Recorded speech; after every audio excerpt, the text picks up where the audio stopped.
What's going on, sci-fi fans? My name is Ben and welcome back to the bench for another episode of Sci-Fi Wednesdays and our Anakin Podracer project. We're going to get back into it today, guys, and we are going to focus on trying to finish off those engines. So let's go ahead and get started. Now, last episode went ahead and overcoated all of these with not only light blocking, but with black basing, and on top of that, REF high-speed silver. That is done. Looks pretty decent. I love the detail. We got a lot of molded in wires and ports and different details, so it looks pretty awesome, but we still have to go ahead and add in even more. So that's going to be a big part of today's episode. We also have to work a little bit on the rear engine tail cones. These have to be secured in place. They're not glued together. We have to lock in the LEDs as well so they don't move around on the inside. And on top of that, we have a couple of extra detail parts like these intake ports and whatnot. These have to be glued down onto the engines, but they also have to be painted. And that means I want to try something a little bit different.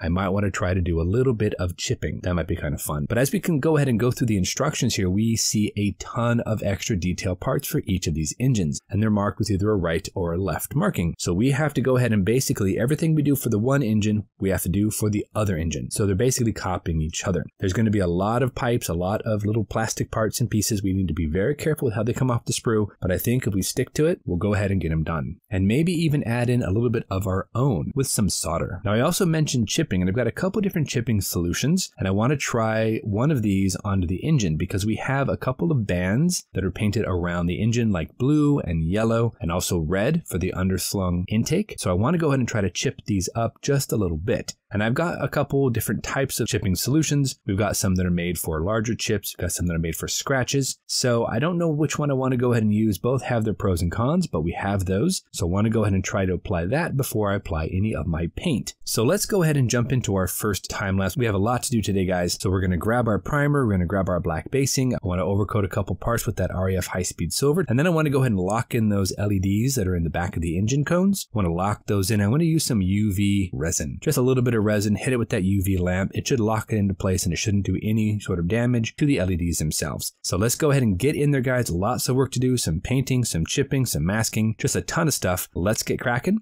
see how it goes.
All right, everybody. So we are back, and as you have seen here in the time lapse, we went ahead and did a little bit of chipping here on the blue, the yellow, and the red. In fact, I think the red is a little bit too much. I'm going to probably come back in with some red paint and just kind of overcoat that and blend them together just a tiny bit, but leave a little bit of that hint of chipping so that we have a nice backing for weathering. I also noticed that since these are mounted to the underside of the engine, you can actually catch a little bit of the basic plastic color. I'm going to go ahead and use some of my acrylic paint here that I use for light blocking, and we're going to overcoat the inside of both of these sections with a little bit of this black paint. That should at least cast it in a bit of shadow. You won't really notice it as much. I think that's a really good move to make. So once this paint is dry, we can then glue these down to the undersurface of the engines. But that's not the only parts that need to go ahead and glue on. There's a lot of piping. There's some different hookups. There's some different details that we need to add on to each of the engines. So we're going to focus on the left engine first. We're going to build that up as the instructions tell us, see where we can improve, and see what we can do to get this thing wrapped up. Now, since this is all nicely dried, I'm just going to glue it down to the top of the engine. Go ahead and take the left engine first, and we're going to build up everything it says to put on, like all the piping, this red intake right here. We're going to add in anything and everything we can think to add in, and we're going to see how it goes. Once I get all the plastic parts glued on, then I'm going to see if there's any areas where I can come back in and add in some solder to make it a little bit more detailed and add a little bit more spice. So let's see how it goes. Let's jump in there. Let's start working on the kit piping. Grab all these parts. Some of them are very thin and kind of brittle, so I'm going to have to be very careful cutting them off the sprue. So let's hit that next time lapse. Let's go ahead and pipe it up.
Just a quick pause here, guys. As you can see, we've done a lot of addition to the engine itself. We've got a lot of the piping already in there. It actually looks pretty cool. I like the amount of kind of 3D detail that these pipes add to the engine, but you know what? We could do more. So what I want to go ahead and do now is take some solder. We're going to add in a couple of extra wires. Now I've got 0.3 millimeter solder, but I'm going to go one size up from that so it's a little bit bigger, because this 0.3 is lost in all of the different already molded in details. So I'm going to go one size up from that so that it better matches the plastic parts.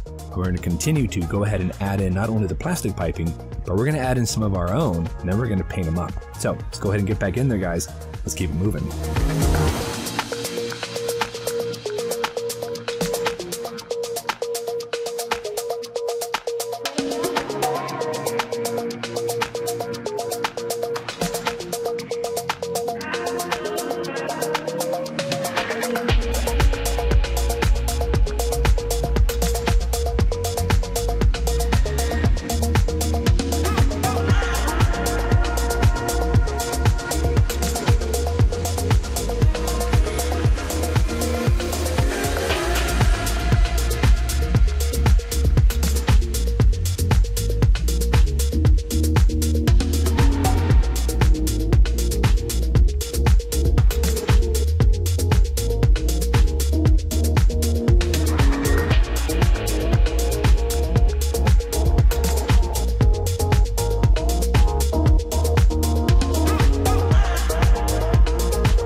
All right, guys, we are back, and I gotta tell you, these engines turned out way better than I thought they were going to. After all of the plastic piping was put in, after all the painting and all of my soldering wire added in there, these look pretty cool. So let's go ahead and check them out. As you can see, the engines are mostly built. We've got the wires coming out the front of it, and that's not going to be the finished product, mind you. We do have to go ahead and figure out where these wires are going to go, somewhere towards the bottom. We've got to drill this out, and then we'll put a pipe in there as a standoff. But for right now, I just pulled the wires through. So let's zoom in, and you can check out some of the extra detailing. Zooming in real quick here, you can tell that I added in my own kind of flavor of wiring as well as the kit plastic parts, and all of these are nicely painted. We've got some gold in there for a couple of wires. We've got some silver in there as well. So this is really, really striking. So you can see we've got 2 wires coming out. This is positive and negative for the rear engine. We have to add 1 more for the either positive or negative side of the tether. So that's got to come through at some point. I did come in and airbrush a little bit of jet exhaust by Allclad to kind of tint down certain areas. I might come back and add in more. And then I just basically did exactly the same thing on the right side of the engine. As you can see here, again, some gold piping, some silver piping, even added in a little bit extra piping to go ahead and fit with the plastic parts. We've got the side little louvers there as well. And yeah, I think it looks pretty good. So I'm happy with it. Once again, checking out those LEDs, as you can see with the fully built engines, they look pretty cool. I do have to come in and do a little bit more weathering here and there. Might use some of my weathering powders for that, but I really like how these have turned out. And in a bit of low light, you can tell they project nicely. They're almost like little flashlights, so that's pretty cool. But yeah, I think at this point, all we have left to do on these engines would be the front section and of course the tether.